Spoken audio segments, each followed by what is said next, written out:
بھوپال کا تاریخی عالمی تبلیغی اجتماع بڑے پیمانے پر انتظامات و تیاریاں جاری 12 لاکھ سے زائد فرزندان توحید کی شرکت ہو سکتی ہے۔ ریاست مدھیہ پردیش کی دارالحکومت بھوپال کا تاریخی عالمی تبلیغی اجتماع کو دنیا کے سب سے بڑے اسلامی اجتماعات میں سے ایک کہا جاتا ہے۔ یہ صرف ایک اجتماع نہیں بلکہ روحانیت اور خدمت خلق کا ایک بے مثال مظہر ہے جو لاکھوں دلوں میں اللہ کی محبت پیدا کر کے بندوں کو اللہ کے راستے سے جوڑتا ہے۔ ریاست مدھیہ پردیش کی راجدھانی بھوپال میں 78ویں عالمی تبلیغی اجتماع 14 نومبر سے 17 نومبر 2025 تک وسیع میدان میں منعقد ہو رہا ہے۔ یہ 4 روزہ اجتماع دینی اور روحانی لحاظ سے غیر معمولی اہمیت کا حامل ہے۔ اس سال دنیا کے مختلف ممالک کے علاوہ ملک بھر میں تقریباً 12 لاکھ شرکاء کی آمد ہو سکتی ہے جو گزشتہ سال کے مقابلے میں ایک بڑا اضافہ ہے۔ اجتماع کمیٹی کے اس بڑھتی ہوئی تعداد کے لیے خصوصی انتظامات کیے گئے۔ اجتماع کمیٹی کے میڈیا انچارج ڈاکٹر عمر حفیظ کے مطابق تیاریوں میں 20% بہتری لائی گئی۔ مرکزی پنڈیال کا رقبہ 100 ایکڑ سے بڑھ کر 120 ایکڑ کر دیا گیا۔ پارکنگ کے لیے 300 ایکڑ سے زائد جگہ مختص کی گئی جسے 70 زونز میں تقسیم کیا گیا۔ یہ انتظام گاڑیوں کی آمد و رفت کو ہموار بنانے میں مدد دے گا۔ اس عظیم اجتماع کی تمام انتظامات 30,000 تربیت یافتہ اور تجربہ کار افراد کی سرپرستی میں ہوئی ہے۔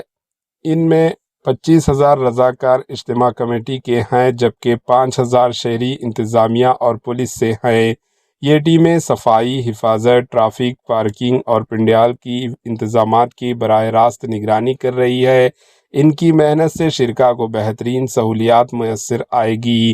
اجتماع کے مقام پر لائٹنگ، ساؤنڈ، پانی، صفائی اور کھانے پینے کے انتظامات میں نمایاں بہتری کی گئی۔ اضافی ٹیوب ویل اور پانی کے ٹینکرز کی تعداد میں اضافہ کیا گیا۔ فوڈ زونز کو بھی وسعت دی گئی تاکہ شرکاء کو کھانے کے لیے طویل قطاروں لائنوں میں نہ کھڑا ہونا پڑے۔ حفاظتی تقاضوں کے پیش نظر مرکزی پنڈیال کی گنجائش کم کی گئی ہے۔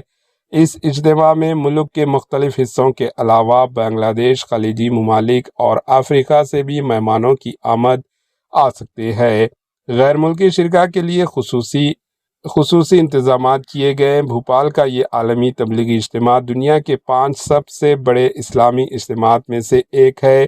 یہ ہر سال ہندوستان، پاکستان اور بنگلہ دیش میں باری باری منعقد ہوتا ہے۔ یہ اجتماع امن، اتحاد اور خدمت خلق کا پیغام عام کرتا ہے۔